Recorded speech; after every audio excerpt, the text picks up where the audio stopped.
tidak lebih dari 3 tahun harus rampung semuanya.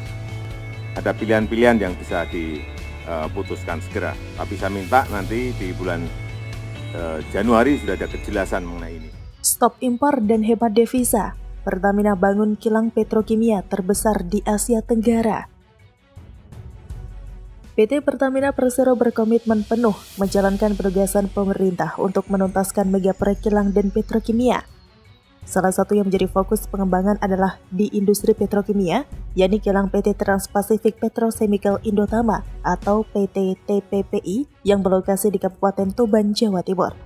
Dari catatan Liputan 6, kilang tersebut ditargetkan menjadi penghasil petrokimia terbesar di Asia Tenggara. Sesuai arahan dari Presiden Joko Widodo, penyerahan kilang TPPI di bawah kontrol Pertamina karena sebagai salah satu kilang terbesar di Indonesia, kilang tersebut dapat dikelola secara terintegrasi. Sebagai pengolahan petrokimia, kilang TPPI berpotensi menghasilkan produk aromatik, baik paraksilen, artoksilen, bensin, toluen, heavy aromatik.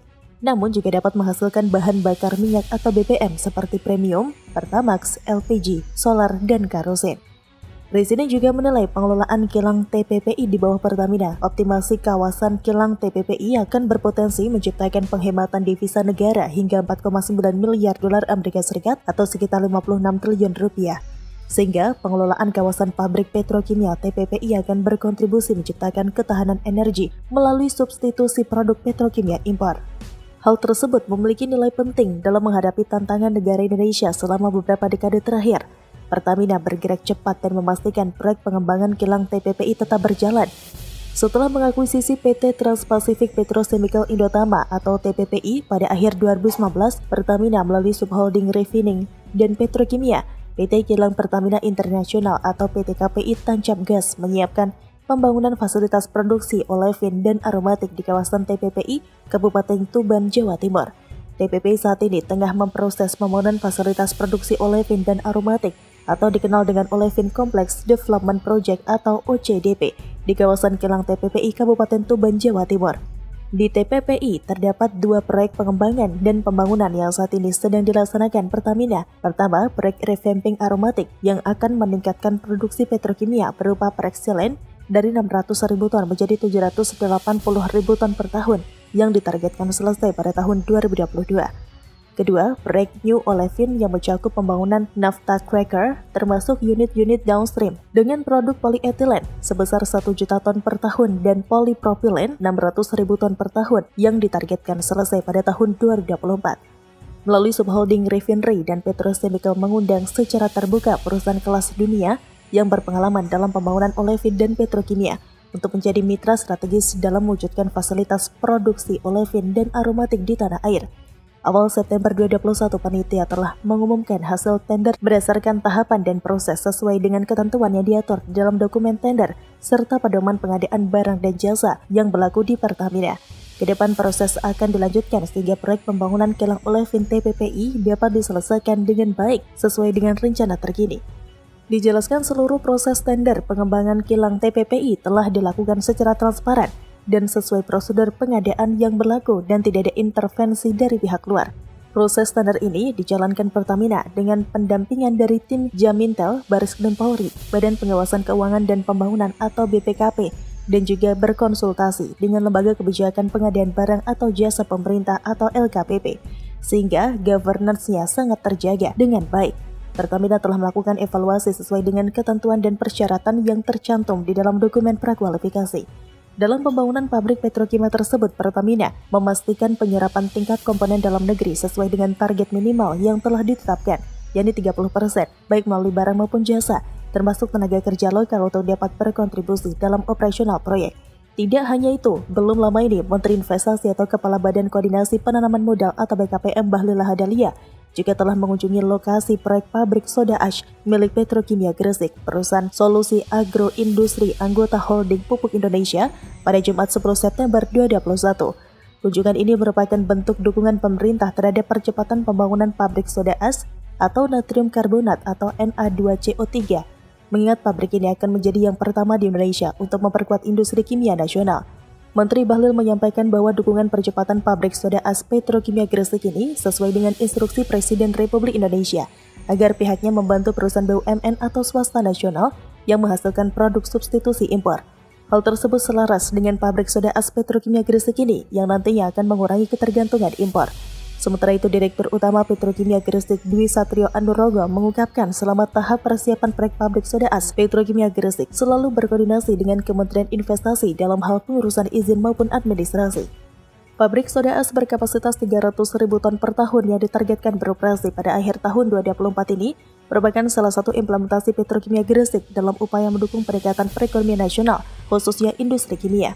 Selama ini kebutuhan akan soda as dalam negeri sangat tinggi sebagai tumpuan bahan baku berbagai produk yang banyak ditemui sehari-hari, seperti sabun, deterjen, kertas, tekstil, keramik, gelas, kaca beserta turunannya, dan lain sebagainya. Sebelumnya, untuk menyukseskan pembangunan pabrik soda as ini, Petrokimia Gresik telah menandatangani MOU dengan PT Garam Persero dan perusahaan multinasional Unilever Asia PT Ltd. MOU ini dalam rangka menjamin ekosistem bisnis rencana pembangunan pabrik soda as, di mana Petrokimia Gresik akan membeli garam industri sebagai bahan baku soda as serta bekerja sama dengan Unilever Asia sebagai off-taker yang akan menyerap produk soda as.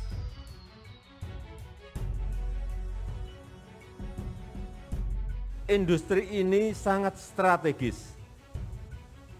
Oleh sebab itu, saya memberikan perhatian besar pada industri baja ini. Produk yang dihasilkan sangat dibutuhkan dan dimanfaatkan oleh industri-industri lain. Pertama di Indonesia dan hanya ada 2 di dunia. Presiden Jokowi resmikan pabrik baja canggih di Cilegon. Presiden Joko Widodo meresmikan pabrik industri baja lembaran atau hot strip mill senilai 7,5 triliun rupiah milik PT Krakatau Steel Persero Tbk di kota Cilegon, Banten pada Selasa 21 September 2021. Pabrik ini diklaim sebagai pabrik dengan teknologi modern terbaru kedua di dunia setelah pabrik yang dibangun di Amerika Serikat. Presiden Jokowi mengatakan pabrik ini akan memiliki kapasitas produksi hot rolled coil atau HRC sebanyak 1,5 juta ton per tahun. Selanjutnya kapasitas akan ditingkatkan menjadi 4 juta ton per tahun dan berkontribusi pada target produksi Krakatau Steel secara keseluruhan mencapai 10 juta ton per tahun pada tahun 2025. Ia mengatakan bahwa ini merupakan pabrik pertama di Indonesia yang mampu menghasilkan HRC berkualitas premium. Ini hanya 2 di dunia, yang pertama di Amerika Serikat dan yang kedua di Indonesia, di Krakatau Steel. Kepala negara berharap hasil produksi dari pabrik ini mampu menutupi kebutuhan baja di dalam negeri yang terus meningkat dari waktu ke waktu. Yang mencatat konsumsi baja di tanah air sudah naik 40% dari sekitar 50 kg per tahun menjadi 71 kg per tahun dalam 5 tahun terakhir akibat masifnya pembangunan proyek-proyek infrastruktur. Tidak hanya menutup kebutuhan baja nasional, Presiden Jokowi juga berharap kehadiran pabrik baru dari BUMN tersebut juga bisa menekan tingginya angka impor baja. Sebab menurut catatannya, baja merupakan komoditas impor terbesar kedua di Indonesia. Dengan beroperasinya pabrik ini, Indonesia akan dapat memenuhi baja dalam negeri, jadi tidak ada lagi impor-impor yang dilakukan.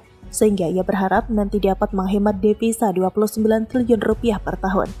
Lebih lanjut, mantan Gubernur DKI Jakarta itu menitipkan pesan kepada Krakatau Steel agar produksi baja tidak hanya meningkat secara kuantitas tapi juga kualitas, sehingga tidak kalah dengan baja hasil produksi negara lain yang ingin baja lokal bisa bersaing di pasar regional hingga global. Presiden Jokowi mengatakan kepada menteri terkait untuk terus mendukung pelaku industri baja dan besi, mendukung BUMN untuk jadi profesional dan menguntungkan. Selain itu, dilansir dari CNN Indonesia, Direktur Utama Krakatau Steel, Silmi Karim, menyanggupi berbagai permintaan dari Jokowi, khususnya target produksi 10 juta ton per tahun. Untuk mencapai target tersebut, rencananya perusahaan akan menambah investasi melalui kerjasama dengan Korea Selatan senilai 700 juta dolar Amerika Serikat untuk memproduksi produk turunan HRC. Ini akan dilanjutkan dengan investasi sebesar 3 miliar dolar Amerika Serikat untuk menambah fasilitas produksi baja di hulu. Silmi pun yakin kehadiran pabrik yang akan menghasilkan HRC dengan ketebalan cuma 1,4 mm ini akan bisa mengisi pangsa pasar otomotif yang membutuhkan kualitas baja terbaik. Hal ini seiring dengan rencana Indonesia untuk menjadi salah satu pusat produksi mobil listrik dunia. Ini akan berdampak pada penghematan devisa dan memperbaiki neraca perdagangan Indonesia. Di sisi lain, ia mengklaim pabrik ini dapat menghemat biaya operasional perusahaan sekitar 25% dari kondisi normal.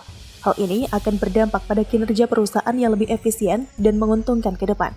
Sementara itu dilansir dari Sindonews, Menteri BUMN Erick Thohir melaporkan kepada Presiden Joko Widodo bahwa Pertamina belum lama ini berhasil menemukan potensi sumber minyak dan gas baru mencapai 204,7 juta barel. Adapun ladang migas baru tersebut diharapkan bisa meningkatkan cadangan energi nasional. Di sela-sela peresmian pabrik baja Krakatau Steel di Cilegon, Banten, Menteri Erick Thohir melaporkan kepada Presiden Jokowi bahwa di hulu ada temuan migas baru sebesar 204 juta barel. Ini merupakan sesuatu hal yang menggembirakan karena produksi dalam negeri terus menurun. Dia menjelaskan pengembangan bisnis Pertamina ke depan sudah dipetakan dengan membentuk 6 subholding perusahaan, terdiri dari subholding upstream, refinery, and petrochemical, gas, power plant, and renewable energy, commercials, dan training, dan integrate marine logistics. Pihaknya akan pastikan subholding ini menjadi fondasi yang kuat untuk Pertamina menuju valuasi 100 miliar dolar Amerika Serikat karena memang Pertamina sendiri sudah masuk global 500 perusahaan terbesar. Jadi tidak ada istilah turun, tapi harus terus naik.